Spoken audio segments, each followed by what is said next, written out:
I have taken this example just to show you how to find out the inverse of a normal matrix.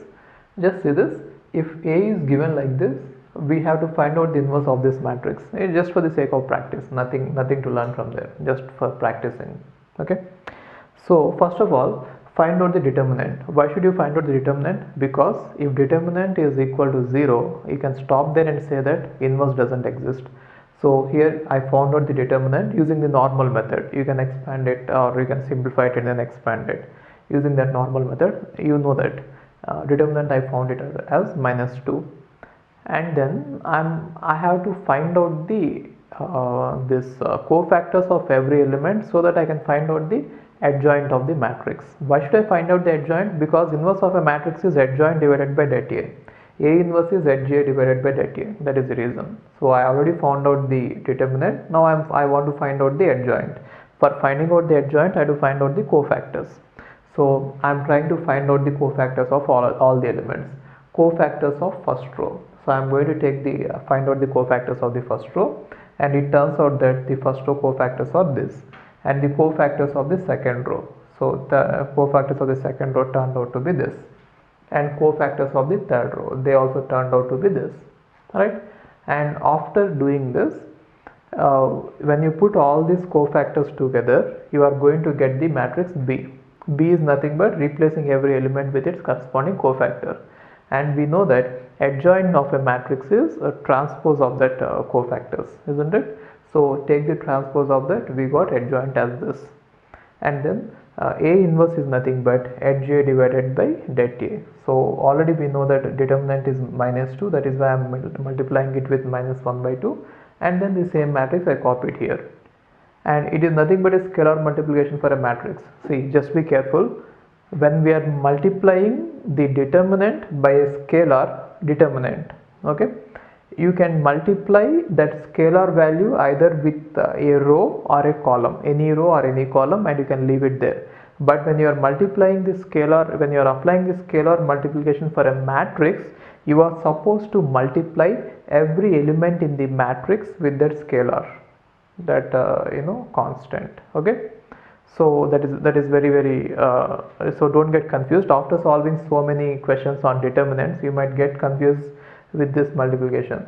It is a matrix, so if it would have been a determinant, I would have written it like this, right?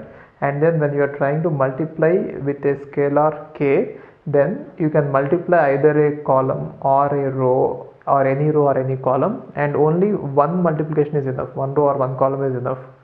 But then when you are multiplying k with a matrix, right, the scalar multiplication, you are supposed to multiply every element of this matrix with this. Okay, so just be careful there. Fine. Hi, if you are planning to do masters, then doing masters abroad is better than doing masters in India. I'll give you all the reasons. So first reason is, out of 1 lakh students who take GATE every year, there are only 500 seats in old IITs. So all the IITs put together have an acceptance rate of 0.5%, and universities better than IITs, they have very good acceptance rate like 30%, 40%, but all the IITs put together have an acceptance rate of 0.5%. And if you are working hard to get into IIT Bombay's ranking is 177, and IIT Roorkey's ranking is 400. If you are happy to get into IIT Roorkey, then getting into universities better than IIT Roorkey is easier compared to getting into IIT Roorkey. And looking at the salaries for computer science, for software jobs, if you have done your masters in computer science in US, the salaries are ranging from 80 lakhs per year to 1.2 crore per year. So even if you take an average of 1 crore per year, your savings will be much higher than the salaries in India. After taxes and your cost of living, you can easily save 40 to 50 lakhs per year. And in India, the maximum jobs that you get is around 30 lakhs. So your savings will be much greater than the salaries in India.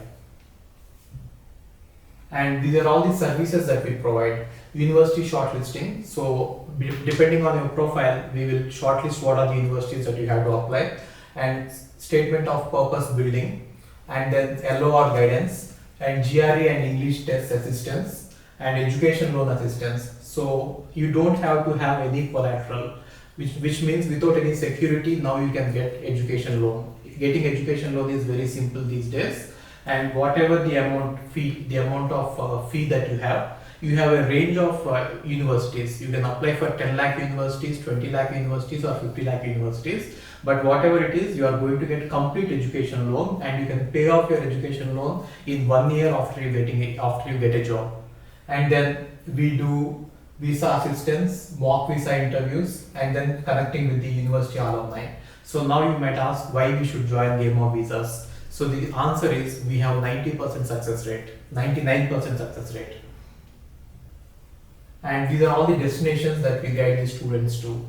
So we guide students to any country that you want to go. So now it is not just USA. We guide to UK, Germany, Australia, Canada. So we guide students to all the countries. We work with all the destinations. And if you are interested in going abroad, you have to just drop us a message on this WhatsApp number 9494 555 454. Okay, thank you.